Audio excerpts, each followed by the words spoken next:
Halo guys, back with me, Dr. Dika. Dan kali ini gue akan bahas soal penggunaan masker saat olahraga. Pertama gue mau nanya dulu nih, itu yang larinya pada pakai masker, tujuannya untuk ngindarin COVID atau ngindarin debt collector? Kalau tujuannya adalah untuk mencegah COVID, perlu ingat bahwa COVID itu nular lewat droplet, bukan udara bebas. Artinya, selama lu bisa jaga jarak sama orang lain, ya aman sebenarnya. Tapi dok, gimana kalau misalnya di udara bebas itu ada orang yang habis lari, terus dropletnya masih melayang-melayang di udara? Droplet bukan kuntilanak, dia tidak melayang-layang selama itu. Tapi kan dokter pernah bilang, katanya jangan pernah berurusan sama orang yang nggak pakai masker. Lah emang, kan gue bilang, orang itu keluar rumah buat olahraga, emang nggak perlu berurusan sama orang lain. Tapi kalau di jalan ketemu temen terus ngajak ngobrol gimana? Emang kalau lu nggak ngobrol temen lu meninggal gitu? Jangankan orang yang punya kondisi medis, orang sehat aja kurang oksigen, bisa blackout. Tahu kan lu blackout? Jadi gue sama sekali nggak boleh pakai masker nih. Oke dok, thank you dok ya infonya ya. Kalau gitu gue bakal rebahan di rumah. Ya, kita akan langsung bertanya kepada dokter tersebut, dokter spesialis kedokteran olahraga, Dokter Dika. Selamat pagi, Dokter Dika. Selamat pagi, halo semuanya. Baik, dan juga bergabung bersama dengan saya adalah Mbak Dona. Mbak Dona adalah seorang runner ya, seorang pelari gitu ya. Bisa saya katakan seperti itu, Mbak Dona. Nah, saya akan ke Dokter Dika dulu. Dokter Dika, saya juga ingin bertanya nih, Dokter Dika kan penjelasannya begitu catchy ya, ini kan mungkin juga spesialis kedokteran olahraga, juga spesialis TikTok mungkin ya sekarang. Tapi dok, pertanyaan saya adalah apakah kita harus menggunakan masker atau kita tidak menggunakan masker saat berolahraga? Oke, jadi begini, saya mungkin ingin sedikit ibaratnya menegaskan kembali ya. Saya ingin menegaskan kembali bahwa memang saat ini yang paling aman kan kita bicara adalah latihan di rumah, sebenarnya itu satu. Nah, cuman memang kalau kita bicara keluar, itu kan maka kita akan berhadapan dengan resiko akan ketemu sama orang. Akan berpas-pasan sama orang lain. Akan ketemu sama orang lain. Nah, artinya sebenarnya kalau kita bicara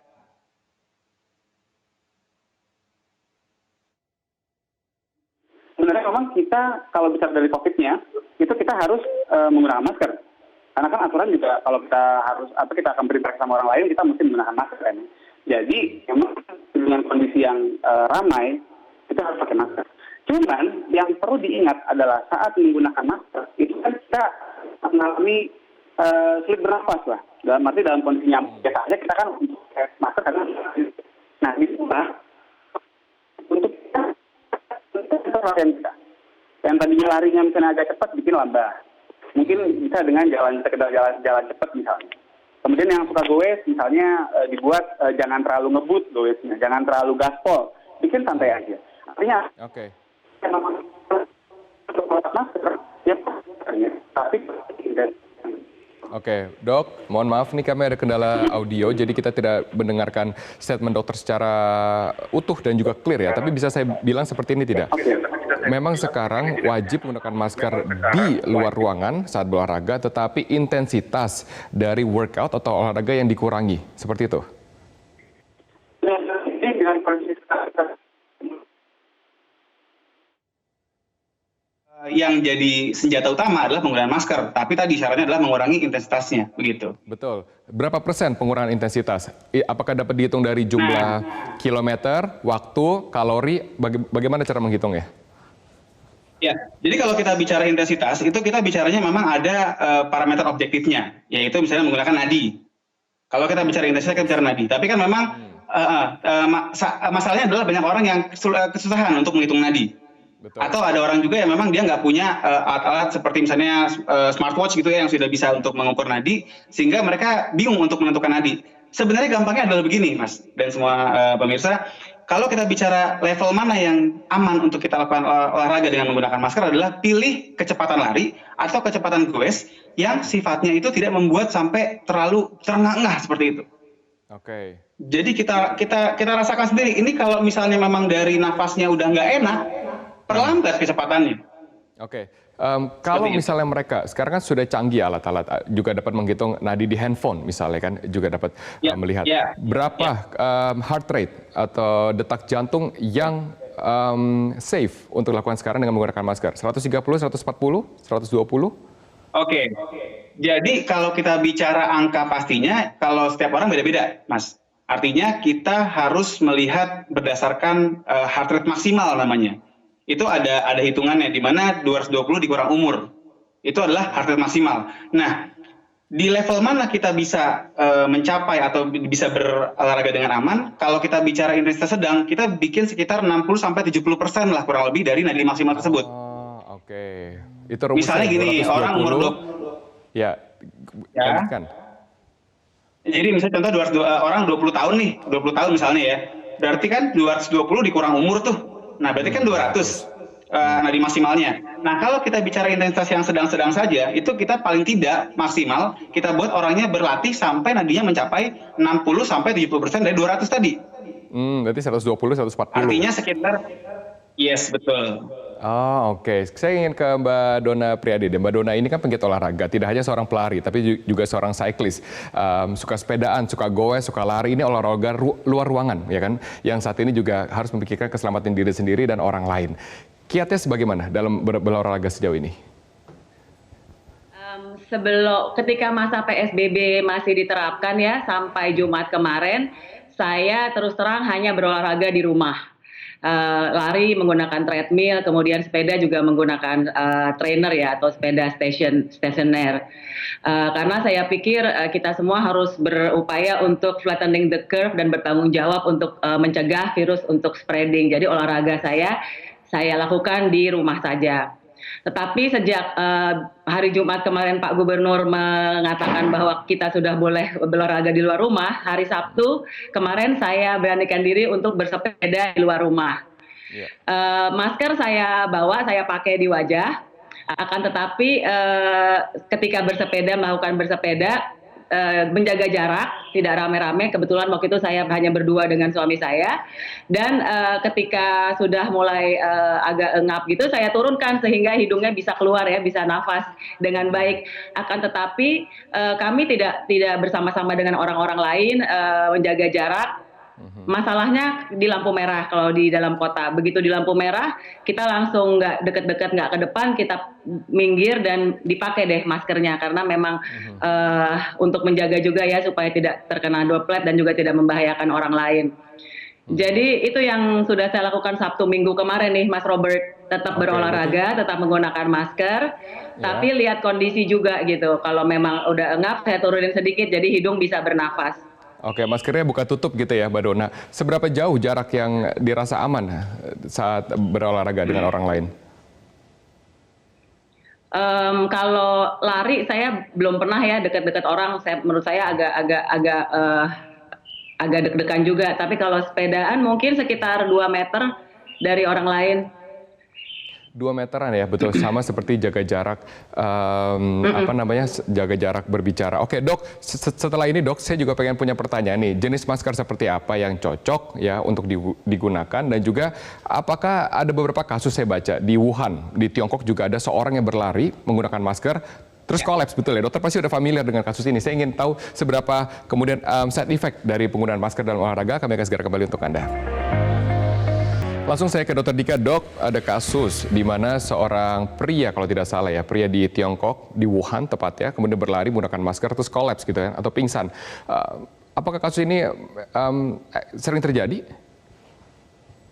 Oke, jadi begini Mas Robert, intinya adalah kalau kita harus mengingat selalu ya, itu dari sebab kenapa saya bikin video yang kemarin, itu sebenarnya intinya adalah saya ingin mengingatkan kembali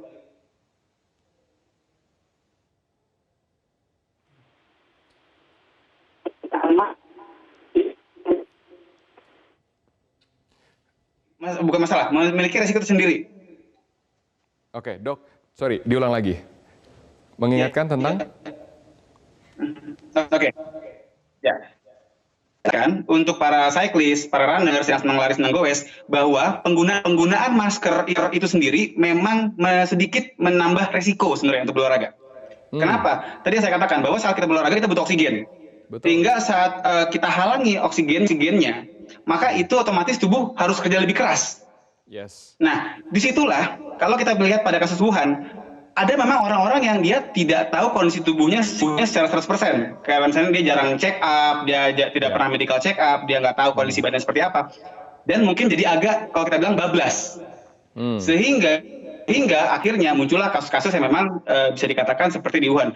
Tapi itu juga harus cermati bahwa kasus-kasus seperti yang kolaps paru, kemudian parunya dikatakan rusak gitu ya, itu kita harus lihat dulu apakah memang jangan-jangan orang ini dia punya masalah medis yang dia nggak tahu, dan itu memang yang tidak bisa terjawab kan. Nah, tapi intinya adalah bagaimanapun kondisinya kita harus hati-hati dalam berolahraga menggunakan masker seperti itu. Betul, jangan memaksakan seperti itu ya. Mbak Dona, tapi sekarang ini kalau kita lihat terbatas. Kemarin ke GBK nggak? Di tempat keramaian tidak berolahraganya atau di sekitar rumah? Sudah belum mencoba tempat keramaian? Saya nggak mau coba ke tempat keramaian, Mas Robert. I think it's very good to stay safe. Takutnya malah nanti jadi klaster baru lagi dari keramaian itu, karena tujuan kita kan untuk sehat ya. Betul. Jadi waktu saya sepedaan hari Minggu kemarin sempat lewat di depan TVRI dan kami melihat antrian yang sangat panjang kendaraan di depan pintu masuk GBK. Kita belum lihat berita tuh bahwa ternyata ada 28.000 orang ya ternyata ya di dalam Betul. GBK itu. Jadi kalau saya pribadi sih saya menghindari, Mas Robert, karena tujuan kita kan olahraga. Mbak Dona kan juga punya komunitas lari, punya komunitas cyclist. Apakah dianjurkan atau ada himbauan terhadap komunitas sekarang untuk menghindari dulu tempat-tempat keramaian untuk tidak terjadi penumpukan orang? Ya, komunitas kami namanya ID Selap, ada pelari, sepeda, cycling, triathlon. Kami sengaja memang tidak berolahraga bersama-sama dulu, menahan diri untuk menunggu sampai keadaan lebih baik dan angka COVID penularan sudah menurun gitu loh, Mas Robert. Jadi kita memang berusaha untuk sabar dulu deh gitu. Nanti juga insya Allah kalau memang ini sudah berakhir kita bisa seperti dulu lagi, olahraga bareng. Kemudian setelah olahraga kita breakfast atau nongki, ngobrol-ngobrol bareng, foto-foto. Bismillahirrahmanirrahim. Kalau kita semua disiplin, that good time itu will come. Amin gitu ya. Kita semua berharap. Tapi kalau kita semua tidak sabaran dan datang ke kerumunan bahkan seperti piknik ya, menurut saya berbahaya. Kita semua ini, khawatir betul ya? gitu loh, Kak. Betul. Kapan Jangan sampai second wave selesainya? Saya kemudian yakin dokter terjadi di juga Indonesia. setuju. Exactly. Jadi olahraga itu penting, menjaga kesehatan. Tapi be smart ya. Yes, Dokter Dika, pertanyaan terakhir saya. Jenis masker bagaimana yang paling aman digunakan saat berolahraga? Oke, jadi gini Mas, kalau kita bicara penggunaan masker itu kan tujuan kita adalah untuk menghindari penyebaran COVID ya, gampangnya gitu. Artinya sebetulnya jangan malah kita menurunkan kualitas masker yang kita pakai. Masker seperti apa? Kualitas apa yang kita bicarakan? Oke. Jadi kalau kita bicara kualitas yang kita pakai seperti biasanya adalah masker kain, ya, masker kain. Karena kan dari CDC mengatakan bahwa untuk masyarakat awam itu cukup dengan masker kain. Nah, tapi masalahnya adalah di saat berolahraga, kan penggunaan masker kain ini kan beresiko, tadi saya katakan, memiliki resiko tersendiri untuk membuat orang-orang jadi sulit bernafas dan sebagainya.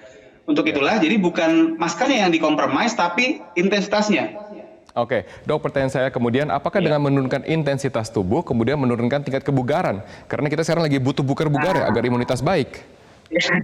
Ya, jadi sebenarnya kalau kita bicaranya sekedar bugar, itu memang dikatakan latihan ringan sampai sedang saja, dengan durasi sekitar 150 menit seminggu, itu sudah bagus untuk paling tidak mempertahankan kebugaran kita. Mengoptimalkan kebugaran kita. Nah, kadang-kadang muncul begini Mas Robert dan pemirsa, banyak orang-orang yang ngotot nih karena bicaranya bukan lagi bugar tapi pengen perform.